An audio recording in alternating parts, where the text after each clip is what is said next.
Salut à tous, c'est Nathan et on se retrouve aujourd'hui pour ma toute première vidéo sur un fait d'actualité. Avant de commencer la vidéo, deux choses à préciser. La première, c'est que je sais que certains vont se dire « Ouais, Nathan il fait une vidéo sur le hand spinner, c'est un truc qu'on a vu 1000 fois, machin, il veut surfer sur la vague pour avoir des likes, des vues, des abonnements, toutes ces choses-là. » Alors, déjà, permettez-moi de vous répondre, ceux qui pourraient peut-être penser ça ou s'imaginer ça.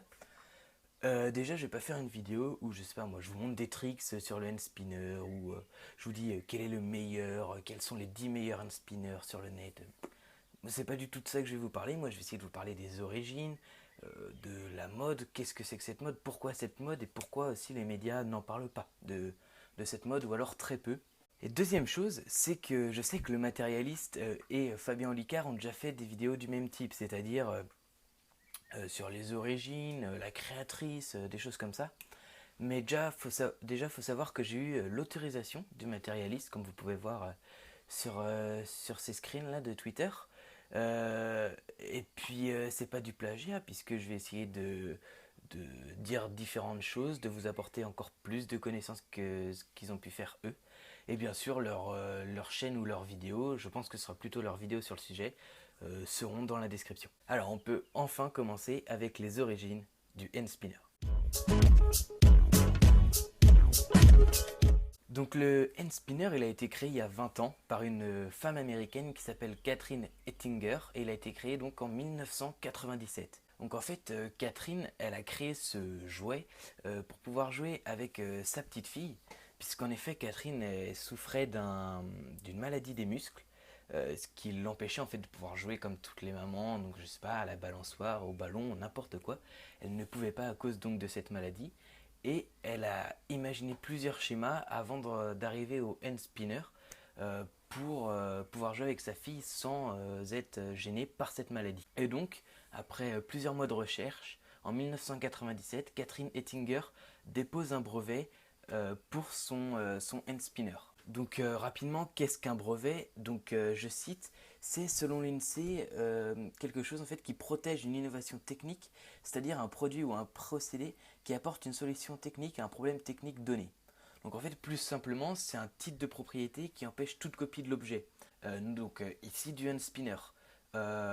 Sauf qu'aux États-Unis, mais comme en France, ces brevets en fait sont payants. Le problème c'est que Catherine Ettinger n'a pas des moyens incroyables.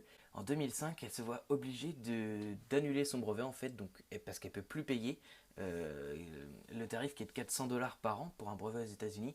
Et Catherine n'a pas les moyens de payer, sachant qu'aucune marque de jouets comme Hasbro ou toute autre marque de jouets américaine n'a accepté de récupérer son produit ou de lui acheter ou d'acheter son brevet pour ensuite le diffuser dans différents magasins. Voilà pour les origines, voilà pour le gros des origines du hand spinner.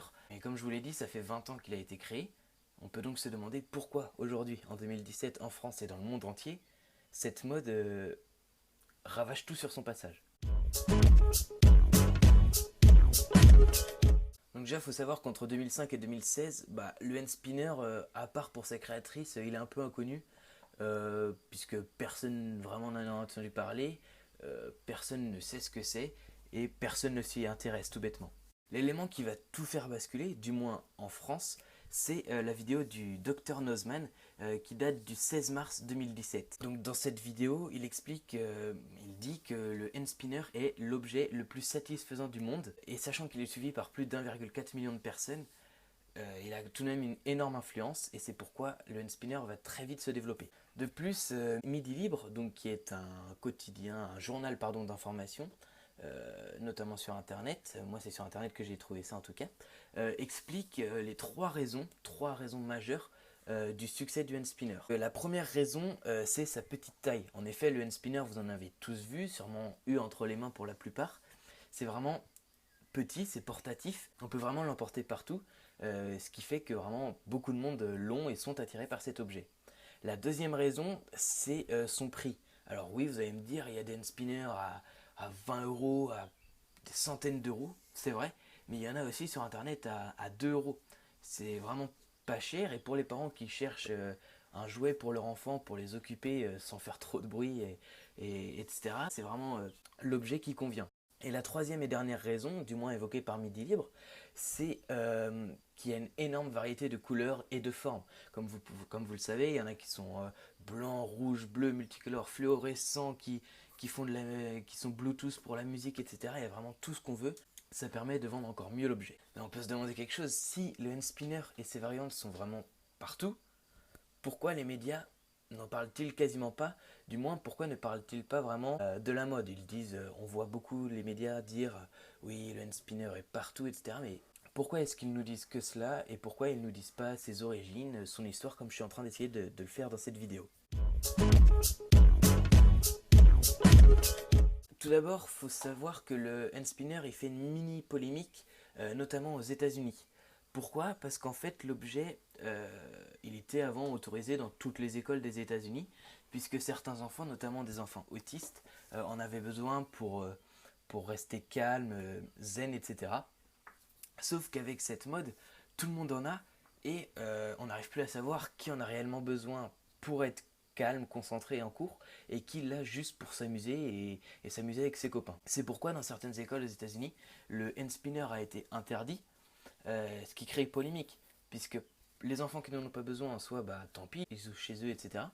Mais les enfants qui en ont vraiment besoin, donc comme les autistes, bah, se retrouvent dépourvus du hand spinner et c'est beaucoup plus dur pour eux de suivre. La deuxième chose qui peut faire que les médias ne parlent vraiment pas beaucoup du hand spinner, c'est la situation de Catherine Ettinger, la créatrice de l'objet. Catherine, il faut savoir que, donc, comme je l'ai dit, elle a abandonné son brevet en 2005. Et donc, à partir de là, tout le monde pouvait copier son objet, sa création, et en faire ce qu'il voulait, le vendre, tout ce qu'il veut. Vu que la mode du hand spinner n'a été lancée que début 2017, Catherine n'a touché aucun centime pour sa création. Ce qui cause vraiment problème, puisque peut-être que vous ne le savez pas, mais Catherine Ettinger est dans une situation plutôt compliquée. Elle a un revenu modeste, voire très modeste, elle vit seule avec sa fille, et comme je vous l'ai dit, elle est malade. Ce qui fait qu'il y a beaucoup de dépenses dans les soins notamment et ça pose problème puisqu'elle n'arrive pas vraiment à gagner sa vie et ce n'est pas le hand spinner qui peut l'aider alors que c'est elle qui l'a imaginé. J'en profite donc à travers cette vidéo pour vous expliquer, tout comme Fabien Olicard l'a fait, qu'on peut, nous tous ensemble, aider Catherine Ettinger, la créatrice du hand spinner. Vous allez me demander comment? Eh bien, il faut aller dans le lien qui se trouve dans la description.